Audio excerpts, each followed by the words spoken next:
And Alex, it appears that the UK column has appeared on Rightmove. Yes, for those outside Britain, this is one of the most popular platforms on which people can get their properties sold. In this case, a two-bedroom apartment in a beautiful avenue in the amusingly named Bristol neighbourhood of Coombe Dingle, which is not fiction. It's a real place. They have some funny place names around Bristol.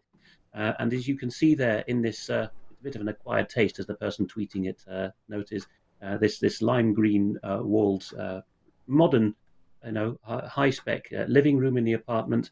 There's a rather large flat screen TV on the wall, and look, there's UK column playing, which, according to the tweeter here, Al Dare, is probably the first time we featured in real estate adverts. Sadly, the apartment does not come with its own Brian and Mike, so the new owner will have to tune into UK column for themselves. And before I forget to mention the conflict of interest, Brian had spotted the same piece as me.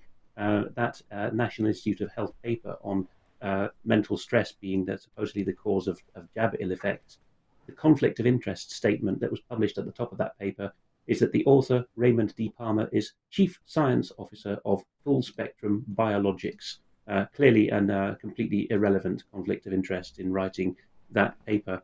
A couple more things I've spotted. Really, these are very just much en passant. The Crown Prosecution Service, the England and Wales prosecutor on behalf of the state, has come up with a ridiculous piece in a Northern Irish case, or at least it's been published in Northern Ireland because the man's from there. The Belfast newsletter's picked up on it. People can read those details at any time. I'm not going to go through the awful arguments the CPS uses here to say that it's no longer appropriate to quote the Bible in public. I put it in mentions simply to say that it's David Icke, and not just an author in his platform, but I understand he personally writes the headlines and the memes for other people's submissions there. He is not a Christian, and he's bothered to feature this. And this is after several years of finding that Christians concerned about the loss of liberty would often say to me, UK Column and Brian Gerrish need to dissociate themselves and repudiate David Icke, and then they would be taken seriously by Christians. And look, it's davidicke.com that's noticing this. That the Crown Prosecution Service as Icke's and his fellow author here correctly say, a cult-owned prosecution service. One more mention, which is really something I'm going to have to try to focus on another time, but there is a Dutch blog called Bomen Bos Substack, which has published a long piece now on Dutch Freedom of Information requests, WOB being the Dutch acronym for FOI. And they're finding that the National Counterterrorism Coordinating Body, NCTV, which Vanessa recently reported on for us, has been at its job for a decade, and it's basically made itself the third, the newest, and the most comprehensive of the intelligence agencies. And it seems that it has a right to spy on political parties and all kinds of things unconstitutionally. So the Dutch are making quite a lot of progress in unearthing that, and we'll be trying to cover that in future.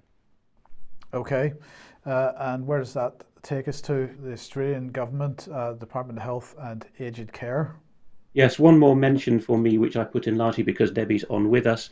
There is not much at federal level in the Australian system in healthcare, but they do have a Department of Health and Aged Care.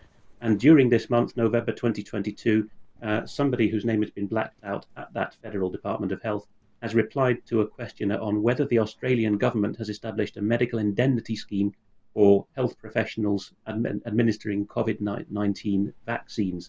And they reply, well, no, we haven't, but we have, under the former federal government, established a no-fault scheme instead, which has been just short of a year in operation. And they're doing this so that so that they can support increased participation by health professionals in the COVID-19 vaccination rollout. No concern for patient safety there as on face value at all.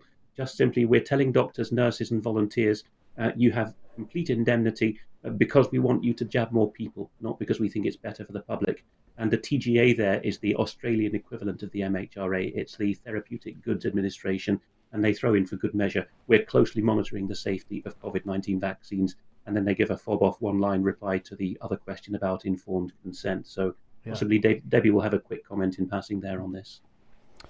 Okay. Oh, well, patient safety, very quickly. Just patient safety, the whole subject of patient safety, yet again, we're bringing that term up. Yes. Okay, thank you very much for that section.